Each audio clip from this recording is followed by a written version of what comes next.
Hello, good morning. आप सभी का आज के क्लास में स्वागत है।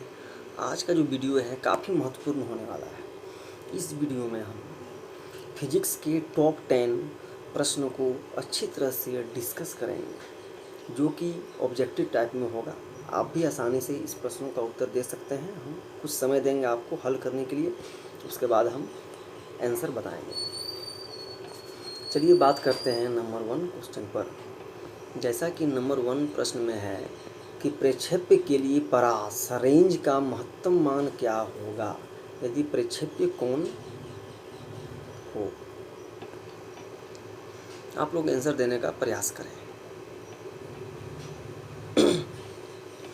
जैसा कि दोस्तों आप एक जनरल सा प्रैक्टिकल भाषा में जानते हैं कि जैसे कि कोई क्रिकेट खेलता है, क्रिकेट का हम बात करते हैं जनरल से एग्जांपल लेके, अगर आप बॉल को ज़्यादा डिस्टेंस तक कब फेंक सकते हैं। दैट मीन्स कि ऐसा नहीं कि हम पूरा हैंड को ऊपर करके फेंकते हैं, थोड़ा कर्व शेप में रखते हैं हैंड को ताकि वो मैक्सिमम डिस्टेंस पे ट्रैवलिंग कर सकता है। दैट मीन्स कि परास का मतलब होता है कि मैक्सिमम डिस्टेंस किस एंगल से हम फेंके तो वो कवर कर लें। दैट मीन्स इसका आंसर मेरा क्या हो जाएगा, 45 डिग्री होगा। ये बहुत ही इंपॉर्टेंट क्वेश्चन है, इसलिए इस क्वेश्चन को याद रखने की काफ़ी ज़्यादा ज़रूरत है। देखिए स्क्रीन में नंबर 2 क्वेश्चन आपके पास है। पृथ्वी की अपेक्षा चंद्रमा का द्रव्यमान लगभग कितना होता है, हमें ये निकालना है। आई थिंक कि आप लोग जानते होंगे इसका आंसर क्या होगा, 1/81। पृथ्वी की अपेक्षा चंद्रमा का जो द्रव्यमान है वो 1/81 होता है। अगले प्रश्न हम 3 पर बात करते हैं। एक मनुष्य अपने सिर पर बोझा लिए खड़ा है तो उसके द्वारा किया गया कार्य की मात्रा क्या होगी। कुछ देर सोचकर आप आंसर देने का प्रयास कीजिए, उसके बाद हम आंसर बताएंगे। चलिए एक्सप्लेन को समझते हैं कि क्या कह रहा है कि एक मनुष्य जो है वो खड़ा है सिर पर बोझा लिए, वो सिर्फ खड़ा है। दैट मीन्स कि डिस्प्लेसमेंट नहीं हो रहा है यहाँ पर। तो हम ऑलरेडी जानते हैं कार्य का फॉर्मूला क्या होता है, कार्य बराबर होता है बल गुना दूरी, W=F। जब यहाँ पर डिस्टेंस ट्रैवलिंग ही नहीं कर रहा है, डिस्टेंस क्या है मेरा 0 है, दैट मीन्स कि कार्य भी मेरा 0 होगा। अगर हम 1 कुंटल का बोझा लेके खड़े हैं, कोई भी सब्सटेंस किसी को लेकर हम सिर्फ खड़े हैं, डिस्प्लेसमेंट हो ही नहीं रहा है, तो कार्य होगा ही नहीं। जब तक डिस्प्लेसमेंट नहीं होगा तो मेरा कार्य नहीं होगा, इसलिए इसका आंसर 0 होगा। चलिए बात करते हैं क्वेश्चन नंबर 4 पर। 4 नंबर में है कि जल का अधिकतम घनत्व कब होता है।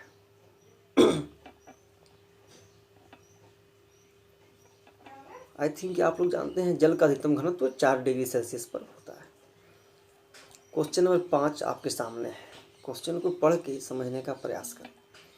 किसी सरल लोलक को किसी पहाड़ की चोटी पर से जाया जाता है तो वहाँ उसका आवर्तकाल क्या होगा। देखिए दोस्तों, सरल लोलक के बारे में आप जानते ही हैं कि पहाड़ की चोटी पर जाया जाता है तो वहाँ उसका आवर्तकाल क्या होगा। तो देखिए हम पहाड़ की चोटी पर जाएंगे, इसका मतलब हम ऊपर की ओर बढ़ेंगे तो क्या होगा, प्रेशर बढ़ेगा। दैट मीन्स कि उसका आवर्तकाल क्या हो जाएगा, मेरा बढ़ जाएगा। ठीक है, अब बात करते हैं नंबर 6 क्वेश्चन पर। नंबर 6 में है कि 0 डिग्री सेल्सियस पर वायु में ध्वनि की चाल क्या होती है। ये क्वेश्चन रिमेम्बरिंग क्वेश्चन है, आपको ये प्रश्न याद करने ही पड़ेंगे, इसको माइंड में आपको सेट रखना है। इसका आंसर होगा 332 मीटर पर सेकेंड। 0 डिग्री सेल्सियस पर वायु में ध्वनि की चाल 332 मीटर पर सेकेंड होता है। नंबर 7 आपके सामने है। दबाव बढ़ने पर द्रव का क्वथनांक क्या होगा। आई थिंक कि आप लोग अच्छी तरह समझते होंगे इस प्रश्न को। ये प्रश्न already RRB Allahabad station master के 2003 में पूछा गया है। देखिए दोस्तों, द्रव में चूंकि विलय और विलायक दोनों होते हैं, आप जानते ही हैं। जब हम प्रेशर बढ़ाते हैं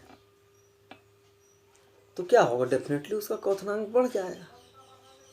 जैसे कि एग्जाम्पल ऑफ जनरल सा प्रेशर कुकर का ले सकते हैं हम। प्रेशर कुकर का यूज क्यों करते हैं? ताकि मेरा खाना जल्दी पक जाए। तो खाना जल्दी पकेगा कब? जब हम दबाव बढ़ाएंगे तब ना। तो कुकर क्या करता है कि दबाव बढ़ाता है, तो जिससे कारण मेरा क्वथनांक क्या हो जाता है? बढ़ जाता है। इसलिए इसका आंसर मेरा ये हो जाएगा। क्वेश्चन नंबर 7 आपके सामने है। किसी स्वच्छ जल वाली तालाब की आभासी गहराई वास्तविक गहराई से कम दिखती है, इसका कारण क्या है? ये क्वेश्चन 9th-10th क्लास में, आई थिंक ये 10th क्लास में अच्छी तरह से आप पढ़े होंगे। स्वच्छ जल वाले तालाब की आभासी गहराई वास्तविक गहराई से कम दिखती है, ऐसा क्यों होता है? स्वच्छ जल, दैट मीन्स कि यहाँ इसका आंसर क्या होगा? अपवर्तन के कारण।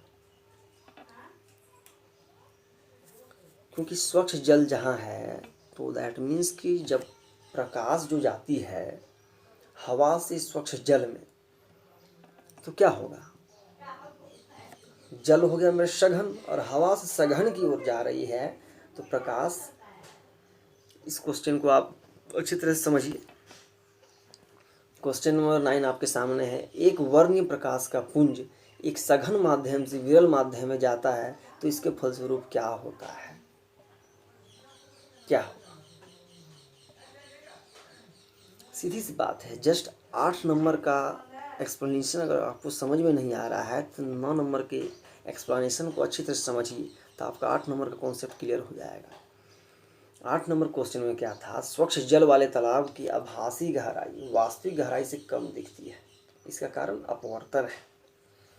तो जस्ट 9 नंबर में है कि एक प्रकाश अगर सघन माध्यम से विरल माध्यम, जस्ट हम पानी एक एग्जाम्पल ले सकते हैं या एक कांच, हम जस्ट एक एग्जाम्पल अभी देंगे, आप एग्जाम्पल के माध्यम से समझिए। इस प्रश्न को समझने के लिए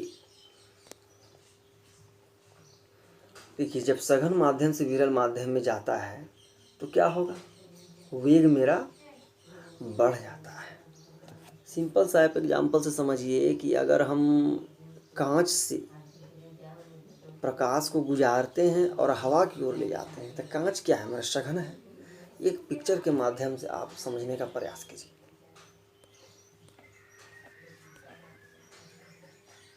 देखिए, इस पिक्चर में आपको क्लियरली दिख रहा है कि प्रकाश कांच से हवा की ओर आ रही है। कांच क्या है? मेरा सघन है और हवा क्या हो गया? इधर विरल। तो सघन मतलब कि वहाँ प्रतिरोध ज़्यादा ना है, तो प्रतिरोध ज़्यादा है तो वहाँ क्या होगा? भी डेफिनेटली विरल के कंपेयर में वहाँ पर कम होगा। जैसे ही कांच से प्रकाश बाहर की ओर आती है हवा में, तो वहाँ क्या होता है? प्रतिरोध थोड़ा कम हो जाता है। तो जैसे ही आती है बाहर तो यहाँ पर वेग बढ़ जाता है। नंबर 10 क्वेश्चन पर हम बात करते हैं। नंबर 10 में आपको बल का डायमेंशन बताना है, क्या होता है। आप एक फर्स्ट प्रयास कीजिए अपने से कि बल का डायमेंशन क्या होगा फोर्स का, उसके बाद हम एक्सप्लेन से बताएंगे। के शानदार वीडियो के लिए चैनल को सब्सक्राइब करना ना भूलें दोस्तों। चलिए बात करते हैं। क्वेश्चन नंबर 10 में आप लोग फोर्स का डायमेंशन क्या होगा बताइए। अगर डायमेंशन निकालने में परेशानी हो रही है तो आप बिना याद किए आसानी से डायमेंशन निकाल सकते हैं। फोर्स का फॉर्मूला क्या होता है? F=ma होता है। आप आई थिंक कि जानते हैं। m और a की बात की जा रही है यहाँ पर, तो m मीन्स क्या हो गया? मास, और a मतलब क्या होता है? त्वरण। तो m मीन्स मास, तो मास को हम क्या लिख सकते हैं? m लिखते हैं। और त्वरण का क्या होता है? आप जानते हैं, L/t-2। तो इसका मतलब मेरा डायमेंशन क्या हो गया? mL/t-2। अगर किसी को परेशानी हो रही है कि a का भी हम कैसे निकालें डायमेंशन, तो a मीन्स क्या हो गया? त्वरण। तो त्वरण का मतलब क्या होता है कि एक निश्चित दिशा में एक निश्चित वेग के साथ अगर हम जाते हैं तो उसको हम क्या कहते हैं? त्वरण। दैट मीन्स कि rate of velocity v=t। Okay. और v मतलब क्या हो गया? वेग। वेग मतलब क्या होता है? एक निश्चित दिशा में तय की गई दूरी को हम वेग कहते हैं। निश्चित दिशा में तय की गई दूरी को वेग कहते हैं। दैट मीन्स कि v का जब हम बात करते हैं, अगर हम v यहाँ से निकाल लें तो v क्या होता है? एक निश्चित दिशा में तय की गई दूरी s/t दैट मीन्स कि हमेशा जब डायमेंशन निकालते हैं तो दूरी को l से लिखते हैं। यहाँ क्या हो जाएगा l t-1। दैट मीन्स कि ये क्या हो गया l t-1 और नीचे में मेरा क्या है t है। दैट मीन्स कि ये क्या हो जाएगा l t-2। इस तरह से हम एक्सेलरेशन का भी निकाल सकते हैं। फाइनली मेरा फोर्स का क्या हो जाएगा ml t-2। इसलिए किसी भी प्रश्न का अगर डायमेंशन एग्ज़ाम में निकालने के लिए आता है तो आपको याद करने की ज़रूरत नहीं है। आप अगर सिर्फ फॉर्मूला को याद किए हुए हैं तो आप आसानी से निकाल सकते हैं, इसलिए टेंशन नहीं लेना है, आराम से आप निकाल सकते हैं। इस तरह के हम थैंक्स फॉर वाचिंग। इस तरह के नेक्स्ट वीडियो में हम टॉप 10 क्वेश्चन के साथ फिर से मिलेंगे आप लोगों के साथ। वीडियो को सब्सक्राइब, लाइक, कमेंट और शेयर करना ना भूलें।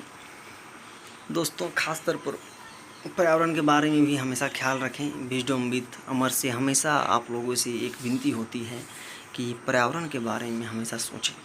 चैनल के माध्यम से आप मैथ के बहुत सारे शानदार कॉन्सेप्ट को समझ सकते हैं और अपने एग्ज़ाम में काफ़ी समय को बचाकर आप प्रश्नों को 5 सेकेंड 10 सेकेंड में बना सकते हैं। बिकॉज़ आजकल के एग्ज़ाम में समय का बचत करना बहुत ज़रूरी होता है, इसलिए क्विक अप्रोच के साथ हमें प्रश्नों को बनाना काफ़ी आवश्यक है।